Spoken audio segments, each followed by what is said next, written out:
There are some creepy people out there, and sometimes I like to think they're creepier than any cryptid or ghost ever could be. Welcome back to the swamp, my friends. It's good to see you back for another episode. Today I'm going to be sharing some creepy and allegedly true, disturbing horror stories sent to me by viewers just like you. If you have a story that you would like to share in a future video, be sure to submit it at swampdweller.net or the email you can find in the description down below. I'd love to share your story with everyone here in the swamp. It's stories like yours that truly help keep this show going on a daily basis. Today joining me is my good friend, Miss Morgana. If you enjoy her voice, maybe check out their channel. You can find the link to do so in the top of the description. Now, let's get into these creepy and allegedly true, disturbing horror stories.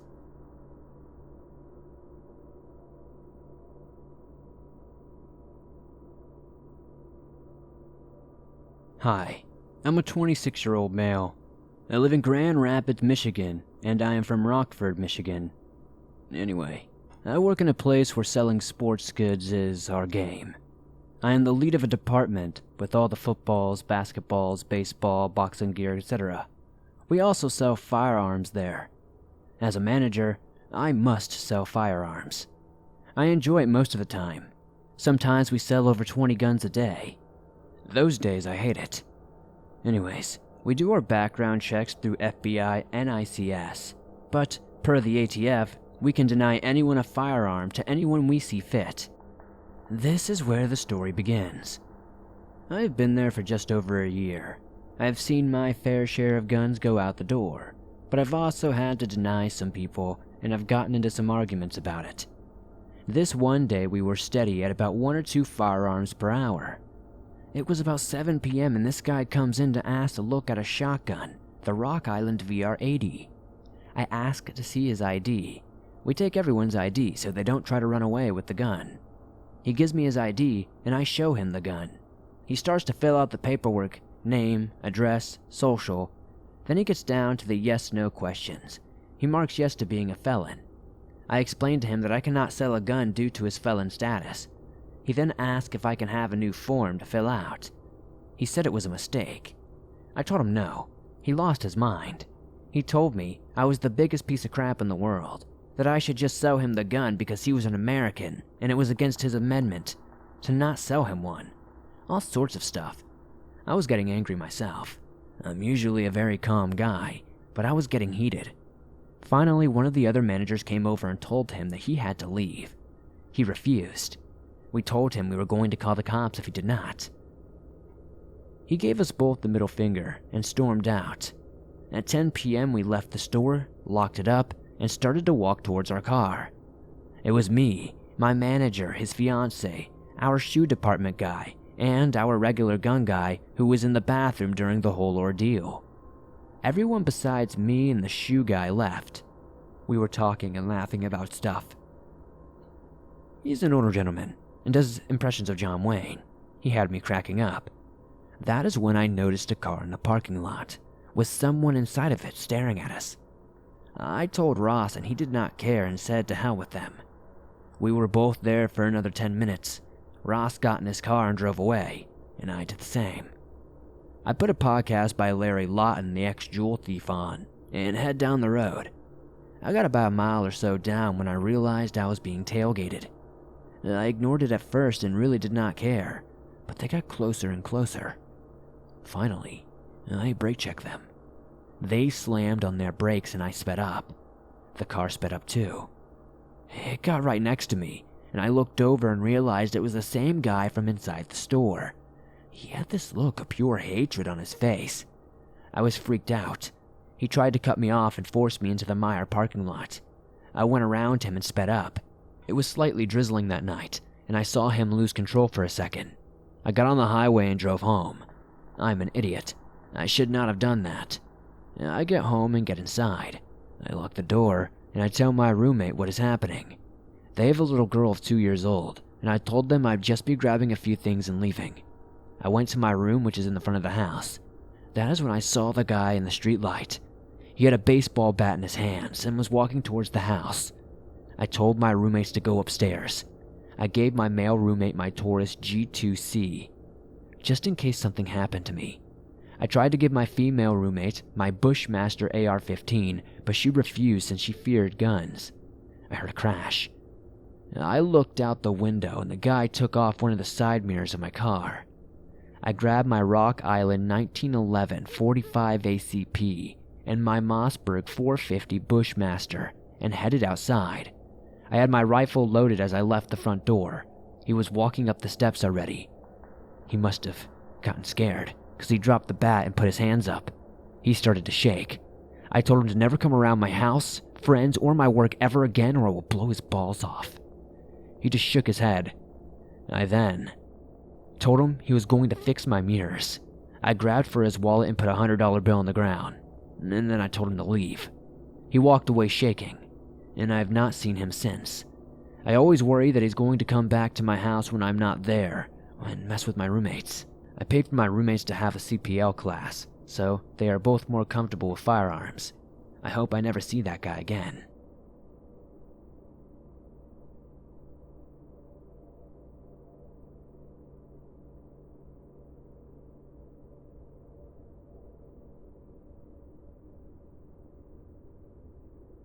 This event happened to me in April 2017 in Caracas. My then girlfriend, now wife, and I had been staying at my mother-in-law's apartment for a few weeks because my mother's apartment, where we lived, was being remodeled at the time. For some context, the apartment where we were staying is located on the 4th floor of a relatively small 10th-floor building, which was positioned right in front of the city's main highway. I say small because there are very tall buildings in my city, which were as tall as 40 or 50 floors, and the people that lived in these buildings suffered greatly when the elevators did not work. Imagine going up and down the stairs for 50 or 60 floors. That's a lot of exercise for one day. So there were a lot of things I had to get used to in that place. Chief among them was hearing the sounds of trucks, cars, bikes, flat tires, damaged exhaust pipes, and occasional gunshots that came from the poor neighborhoods that were close to my girlfriend's home, which could be heard during the day and night. In contrast, my mother's neighborhood was usually very quiet, especially at night, so I had to change my sleeping habits a little bit. So I usually went to bed quite late at night, usually at midnight or 1 a.m. This apartment was smaller than my apartment, and it was located on a different side of the city, but I did not care about those things as long as I could get a good night's sleep next to my wife, since I suffered from insomnia sometimes. The first time I came to my wife's apartment, I noticed there was a small hill with a huge tree, some medium small-sized plants, bushes and patches of grass, which were right next to the highway, and this seemed a little creepy to me at night. On that hill, I noticed there was a small makeshift aluminum shack. I thought that was a little funny, and I thought to myself, well, that's weird. Maybe some hobo or homeless person lives there. If he does, he must be crazy to be living there. On the first 2 nights I stayed there, even though I could hear the loud sounds of the highway, it took me a while to fall asleep, but fortunately everything was okay, and I was able to get a good night's sleep on those 2 days. But the 3rd night, as much as I wanted it to be exactly the same, it was quite different than the first. I remembered it was late at night. I think it was midnight or even later, and I was almost sound asleep. I was listening to some horror stories on my cell phone to fall asleep to, just like I always did, however crazy that sounds. Suddenly, I was startled by the ear-piercing screams of some man or woman hurling a long string of curses at somebody or something else. This woke me up right away and scared the hell out of me at the same time. I thought to myself, what or who the hell was that? And I shook my wife's shoulder and told her, "Hey honey, did you hear that?" And she was still asleep and responded, "Hear what? It was nothing, go back to bed, honey." However, I heard the curses again, so I decided to investigate what the heck was going on. I got up from bed, rubbed my eyes, put on my slippers, and walked slowly and quietly out of our bedroom towards the balcony, where I could clearly see the highway and the small hill next to it.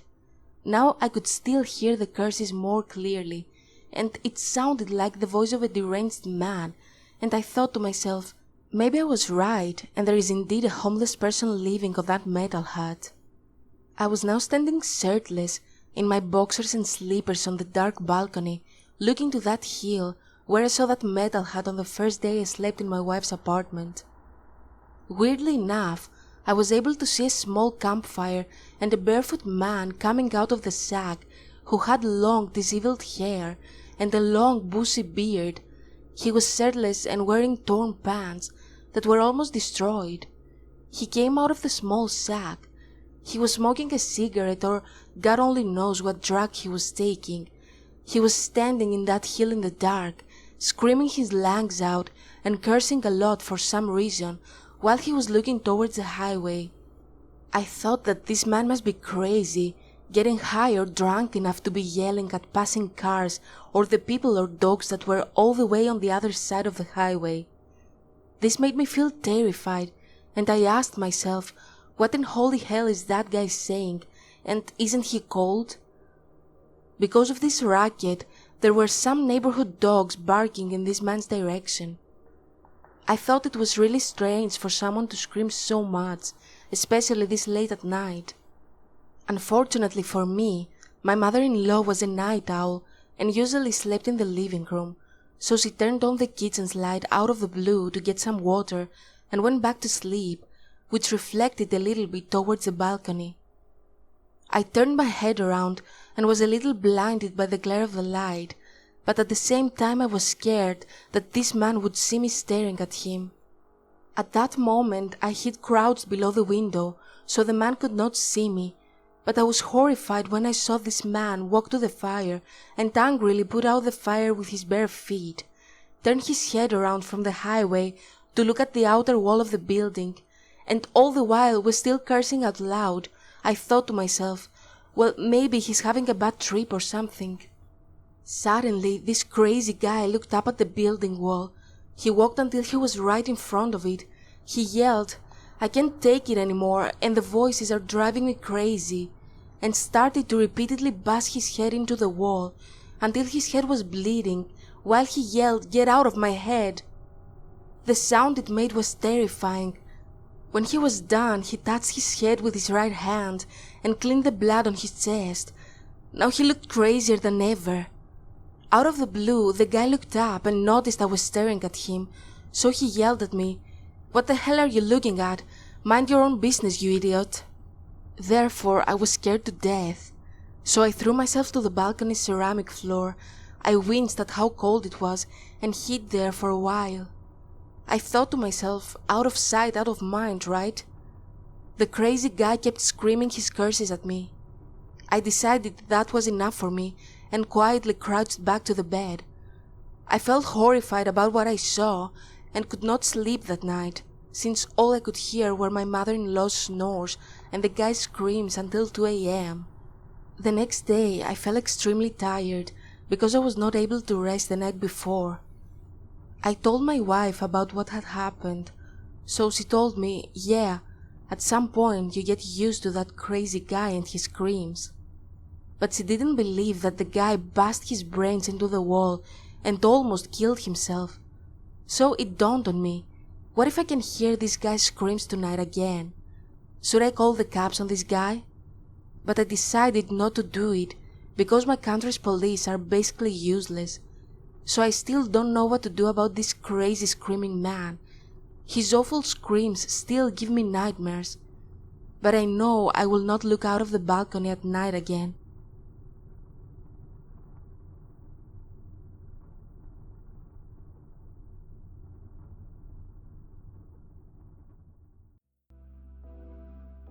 Hey Swamp Folk, sorry to interrupt this video. I just need to take a quick moment to shout out today's sponsor, HelloFresh.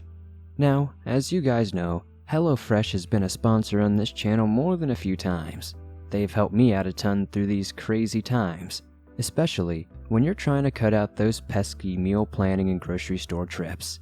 You can enjoy getting the dinner on the table in about 30 minutes or less. HelloFresh offers 23 or more recipes each week featuring a range of flavors, cuisines, and ingredients so you'll never get bored.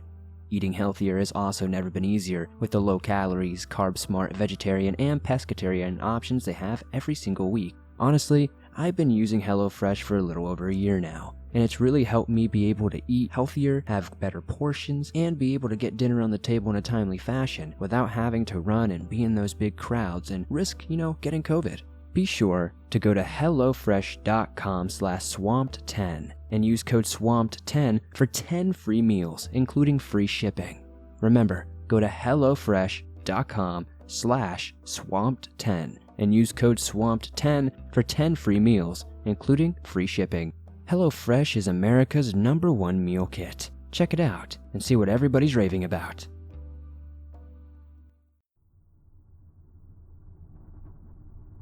Sorry, this story is pretty long. It happened just a few years back. I was 13 at the time and grew up in Boston. I used to go to dancing class, and normally my mom would drop me off and then pick me up when it was over. The dance class was not too far from my neighborhood. After the first few months of going to the dance class, I had a day off one week, and I got an Instagram notification. It was a follow request from an account that I was not familiar with. The username consisted of letters, numbers, and emojis, and the profile picture was of a middle-aged man. The picture was pretty bad quality, but I could see he was bald and had a gray beard. His account had no uploads, but I didn't really think much of it. About a week after, when dance class finished, I never thought this would be the last time I ever go to dance class, due to what happened. When I waited for my mom, I usually waited around the back of the dance class building, but I could not get the urge to go around there. But I kind of forced myself and got the urge to go. But I was young and naive, and I still am sometimes. So where I normally stand and wait for my mom, there is a side street that is always dark and has no lights. I stood there for about 10 minutes or so, which is rather normal because my mom gets caught in traffic on the highway. So, I go on Instagram to pass the time when a car pulls up from the street next to me, which is not normal because of how dark it is, but I do not pay attention to the car. 5 minutes probably pass, and this car is just parked there, and the car looked brand new with tinted windows, which made it impossible to see inside, especially in the dark. No one got out of the car, and if they did, I definitely would have heard the door opening and closing. That's when the windows went down, and a man who looked familiar stared at me and said something along the lines of, "Hey sweetie, why are you by yourself? It's not safe at night." I said nothing and just pretended that I didn't hear him, and that's when I realized he looked a lot like the man from the Instagram account that had followed me. He said, "Do you know the way to Cambridge Street?" Obviously, being 13 at the time, I was not good at giving directions, and I also did not want to be standing around any longer. I told him I knew of Cambridge Street, but I did not know where it was. Then he asked me where I lived. "I will give you a ride." And I said, "No, I'm good. My mom will be here in a minute." He still asked if I wanted a ride, but I kept declining and was too scared to walk away, as he might have followed me. Then luckily my mom's car came from the corner, and he drove away. After I told my mother everything, I set my Instagram to private, and the guy found my dance class from my choreography post on my Instagram, and he knew when I started and when I finished. I told my mom I did not want to go to dance class anymore. Now I go to a different class, where I met my boyfriend Freddie, who I've been with for a year now. And to all of you out there, please do not share your school or class stuff on social media. It is not worth the risk. Stay safe. I don't know what that guy would have done to me, but I'm glad he didn't get a chance to do anything. It might not be the most disturbing story ever, but it is pretty freaky to those who have gone through something like this.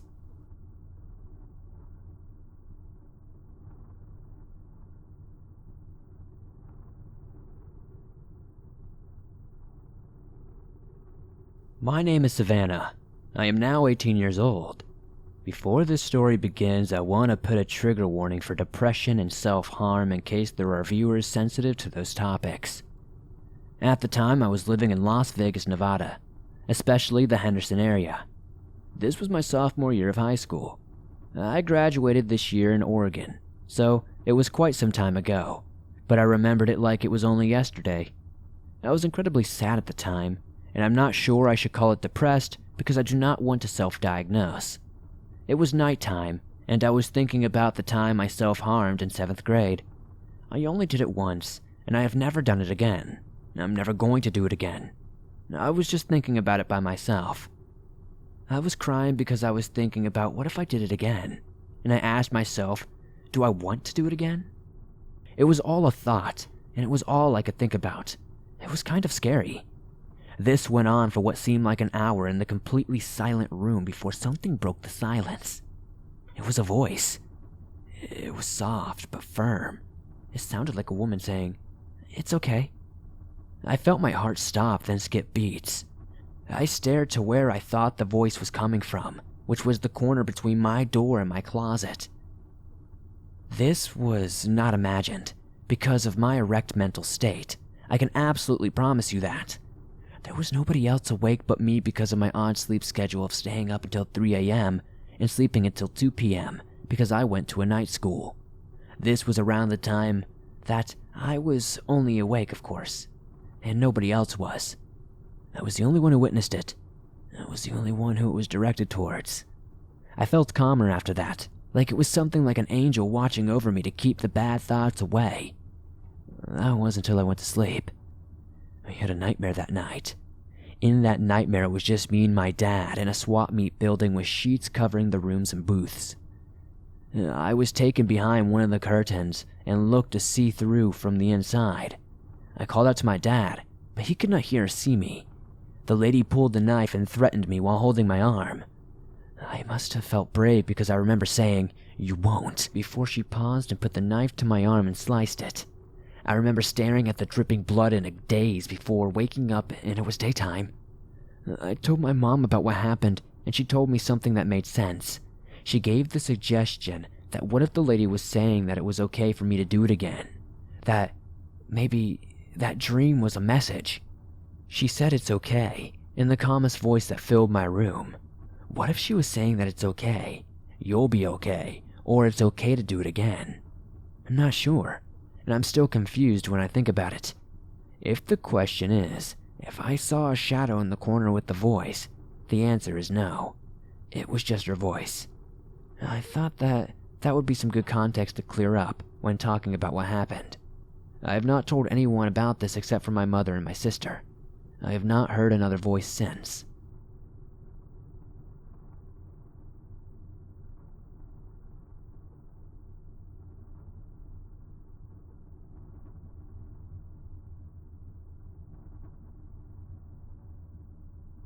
Hello, this story is about my friend.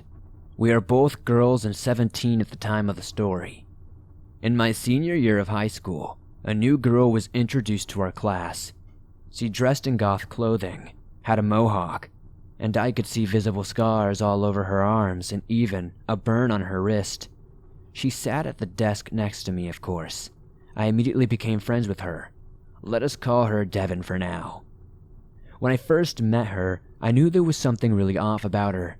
After getting to know her, she told me all the different drugs she had done, how she ran away and was living with her boyfriend Gary, and how he would buy drugs for her all the time. I'm not the kind of person who likes to get drunk or do drugs, but I wanted to be her friend since she seemed like she needed one. Also, she had the same name as my cousin, who was a drug addict, and in some way, I just wanted to help her, or at least be friends. We hung out one day after school and drove around in my truck. From that, I learned a little bit more. The way she talked was a bit confusing, and there was so much she told me, so I am just going to give a brief description of her life and what led her to my school. I learned that her boyfriend Gary was not actually her boyfriend. He was this old man who was a registered sex offender and a child molester, and she was living with him and having sex with him in exchange for rent and drugs. She then explained to me how her mom was a schizophrenic and her dad was some loser in another state. She had run away with several other girls, was a missing teen, prostituted herself, drugged, and ran away again with a different man, stole a car, and just was running from place to place, doing drugs and going from man to man, all while underage. Just awful stuff. Most of her prostitution sounded more like human trafficking and stuff like that to me. Just awful. But that was not how she worded it. I remember looking at her and telling her that she really needed to get out of Gary's place the moment she found a better opportunity. I told her I could not offer her anything except my couch for a few days, but that she could not live with me. I just really wanted to help her get out of this bad situation. Next thing I knew, she showed up at my house the next day with her backpack full of stuff and told me she was ready. So that day after school, I helped her run away from the awful man Gary. I did not want her to feel like she was running away again, so we went to the store and got snacks and made it seem like we were just going to have a long sleepover. But something scary happened. When we were waiting in line at the checkout, this older man who looked like how she described Gary saw us, and I could tell by the way this older man looked at us from afar that he recognized Devin. He walked over to us, and Devin turned to see why I looked so concerned. She awkwardly said hi to the man, calling him Danny. Danny asked if Gary knew where we were. Devin lied and told Danny, "Yes, Gary knows. I'm just going to have a sleepover with my friend." As they talked, I quickly paid for our stuff and we ran to my truck. As soon as we were in the car, she explained that Danny was a pimp and friends with Gary, but he pimped out girls who were underage so he could probably be more accurately labeled as a human trafficker. He also sold drugs to Gary and would often try to buy Devin from him, but Devin said Gary would protect her from Danny. Messed up, I know. Anyway, she stayed with me for a couple of days, which were stressful because now we had two dangerous men who knew she was gone and were looking for her. On top of all that, I had no idea what to do with her since I told my family she was going to be only over for the weekend. Also, my mom was in the hospital at the time and came close to dying. To say the least, both me and Devin were freaking out, but I was happy that she was at least away from those men. We tried going to a women's shelter, but it was downtown, and the outside of the women's shelter was littered with scary men shooting up and just being all drugged up. One passed out by the door. Inside the shelter, there were these old women who stared us down while we tried to fill out the paperwork in their closet-sized office. The place was dark. The rooms looked more like cells, and it was just overall a very disturbing place. Devin looked at me and we both knew she was not going to be staying here. We got back in my truck and she cried, I cried, and I promised we would not leave her there. Then, we went back home. Fun fact, the same parking lot that the woman's shelter was the same parking lot that she had stolen a car from a year earlier with two men. After that, I explained to the school counselor my issue, and luckily 2 teachers took her in. Finally, she had a safe place to stay with a room of her own and a chance of having a normal life with a real stable family. I remember I was absolutely ecstatic, but all good things come to an end. Before the school year even ended, she was back to doing drugs, meeting men who were way too old and creepy, and doing all sorts of stuff when she was alone in her new home. I was so disappointed but also not surprised. Eventually the teachers found out and they confronted her about the homemade bong they found. Sadly, instead of telling them the truth, she just packed up her things and ran away all over again. They were not even going to kick her out. They just wanted to talk to her and help her out, but she ran away. I did not hear from her for a long time, probably a couple of months, but I knew she found another friend to stay with and switched schools. I was disappointed and just sad. I remember in class these loud girls talking about her and mentioned that she hadn't been to class in a long time. I was her only friend in that class, so they asked me where she was. All I could say was she was gone and shrugged. Part of me wanted to cry, the other part of me was mad. She could have had a normal life. She could have had a family. The teachers she stayed with also felt betrayed once they learned of all the things she had done behind their back. And I felt guilty because I knew she had been doing this stuff the whole time. Not that I was ever involved. Now she is a stripper a few hours away. I still have her on my Snapchat, but we do not talk. It is easy to set her off, and I must be careful with what I say. She is sadly just like my cousin Devin, and like my cousin, I failed to really help either of them. At the end of the day, writing this, I realized this story is a lot sadder than scary, and I'm sorry if that does not fit on your channel. But it was scary for me during the time of helping her run away. I have since run into Gary and Danny at the post office. They know what I look like and where I live. It is known for having high rates of human sex trafficking. And to me, all of this is just scary. To Devin, I care about you, and all I want for you is to be safe, even if you make me angry with your actions. I am not you, and I cannot know how you feel, or why you do what you do.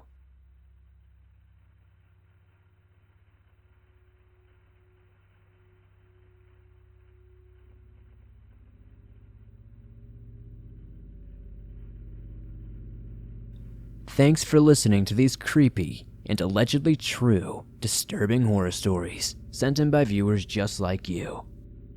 If you enjoyed these stories, please be sure to hit that like button as it helps me out a ton in the YouTube algorithm. If you're listening on iTunes or another platform, be sure to give the podcast a 5-star rating, as it truly helps me out a ton, and I really do appreciate it. If you're new to the swamp, why not join us and help us expand our waters? Hit that subscribe button and turn on notifications to never miss a new video, as I upload them almost every single day, in all things natural and supernatural. If you have a story that you would like to share in a future video, whether it's something disturbing, something from the woods, or something else, be sure to submit it at swampdweller.net or the email you can find in the description down below. I'd love to share your story with everyone here in the swamp. It's stories like yours that truly help keep this show going. I have to take a moment to show some love and appreciation to Mrs. Morgana, who read story 2 today. She really helped me out a ton, and I appreciate that. If you enjoy her voice and want to see more of the stories she tells, you can find a link to her YouTube channel in the description down below. Definitely check her out. It would mean a lot to me. If you guys want to support the channel outside of hitting that like button and subscribing, maybe check out the merch store. I've got t-shirts, face masks, hoodies, and more. I'd love to see you guys wearing some cool Swamp Dweller threads. Thank you guys, as always, for supporting the swamp the way you do. Before we go, be sure to comment down below your favorite story tonight. I'd love to know which one it was. And I'll see you guys soon with another creepy video.